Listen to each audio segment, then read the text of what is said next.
The wealthiest person in a room is rarely the one you notice first. That absence isn't modesty, it's strategy. You were taught that success announces itself. The watch, the car, the corner office, the effortless confidence that reads as arrival. The people who actually hold power learned the opposite lesson, and they learned it early, usually the hard way. Somewhere along the way, you built a quiet inventory of what success is supposed to look like. The upgrade you'll make once you can afford it. The signal other people register in half a second and file away as doing well. None of it is arbitrary. It's inherited from advertising, from families, from a culture that equates visibility with value, that trains you to read a person's worth off the surface of them before you've exchanged a single word. But the moment your success becomes visible, it stops belonging entirely to you. It becomes public property, something to comment on, borrow against, resent, or copy. And the people who understand this best make sure there's nothing to see. Machiavelli understood something most people still get backwards. He wrote that a ruler must manage how they are perceived, but he also warned that perception cuts both directions. Show your strength too plainly, and you hand your enemies exactly the information they need to plan against you. Wealth follows the same law. The moment your resources are visible, they stop being just yours. They become data for competitors, for relatives, for anyone deciding how much to ask of you or how hard to negotiate. There's a second, quieter principle he laid out that almost nobody applies to money. In his writing on rulers and resources, he argued that a leader who spends lavishly to appear generous eventually has to extract more from everyone around them just to sustain the appearance, and that extraction breeds resentment far faster than restraint ever could. A ruler who is seen as careful with what they hold, he wrote, keeps both their resources and their standing intact. Translate that into your own life, and the pattern becomes uncomfortably familiar. The version of you that spends to appear arrived is quietly financing an image that someone, eventually, resents you for. This isn't just old theory.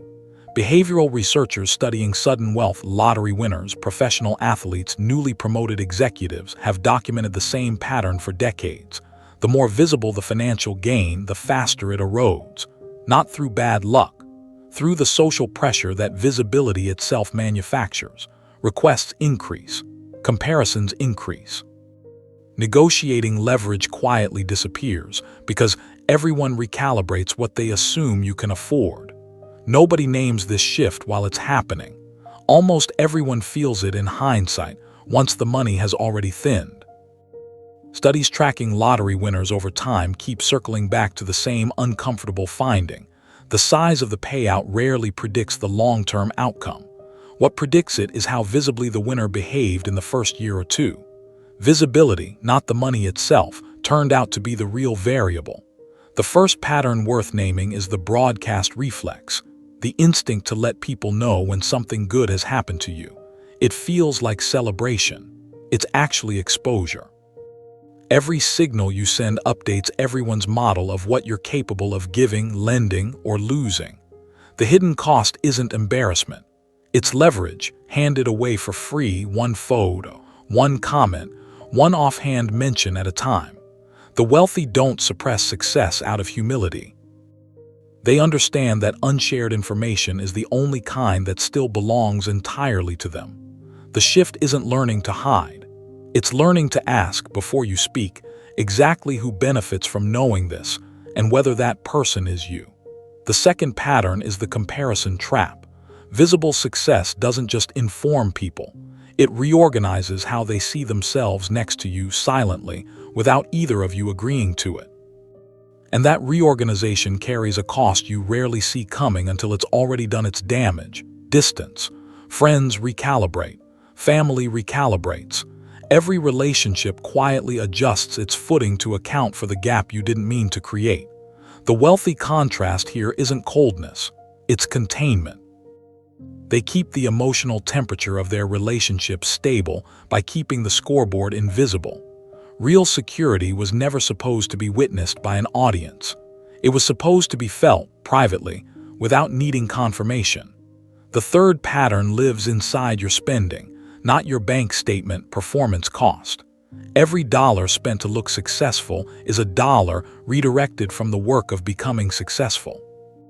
It's a trade almost nobody notices they're making, because the spending feels like confirmation instead of what it actually is: leakage.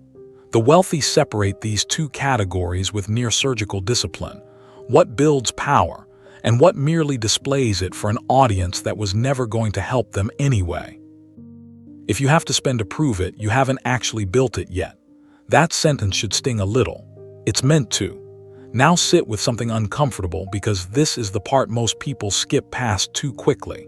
You've likely believed, without ever saying it out loud, that visible success functions as protection, armor that keeps people from underestimating you, from taking advantage of you, from questioning what you're worth. Reverse that completely. Visibility isn't armor. It's a target coordinate. The moment people can see what you have, you've told them exactly where to aim, with requests, with comparisons, with expectations you never actually agreed to. What felt like protection this whole time was exposure, wearing a very convincing disguise. The people who move through the world with real, durable power didn't discover this by accident. They rebuilt their entire relationship with being seen, deliberately, often after losing something to learn it. The fourth pattern is status anxiety functioning as fuel, a quiet engine that keeps you spending to outrun a feeling instead of solving the actual problem underneath it. Every purchase meant to settle that anxiety only refuels it, because the anxiety was never about the object in the first place. It was about the fear of being perceived as behind, as slower, as less than the version of yourself you assumed you'd be by now. The wealthy carry a kind of independence from the mirror other people hold up to them. The mental shift is realizing that mirror was never accurate to begin with.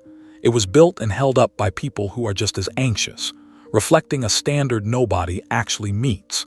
The fifth pattern shows up at the negotiating table, in the interview, in the room where money actually changes hands and posture matters more than most people are willing to admit, even to themselves afterward. Looking successful reveals your hand before the conversation has even started.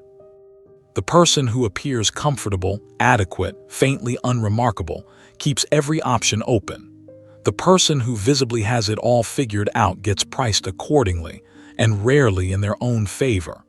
The wealthy understand that ambiguity itself is leverage, that the room cannot exploit what it cannot accurately read. Being underestimated in the right room is not a wound to your ego. It's an advantage most people spend their entire lives trying to avoid, without ever asking themselves why. The sixth pattern is the deepest one, and it's the one everything else has quietly been circling: identity separation. The difference between people whose sense of self depends on being seen as successful, and people whose sense of self doesn't require an audience at all. The hidden cost of needing to be seen is that your peace becomes conditional on other people's attention, forever renewable, never quite secured. The wealthy don't need applause to confirm what they already know about their own position.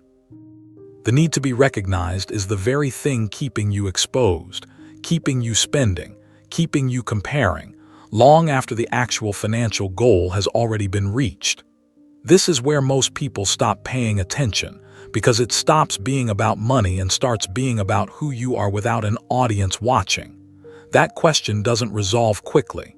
It was never supposed to.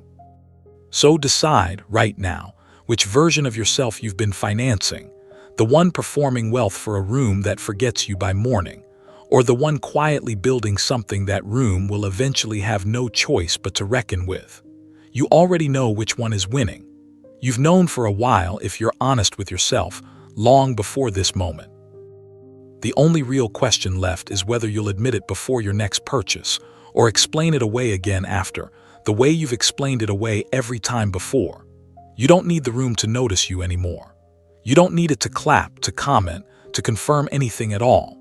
You need the room to underestimate you long enough for you to finish building what they'll eventually be unable to ignore. That was always the quieter, harder, more permanent form of winning, and now you know it.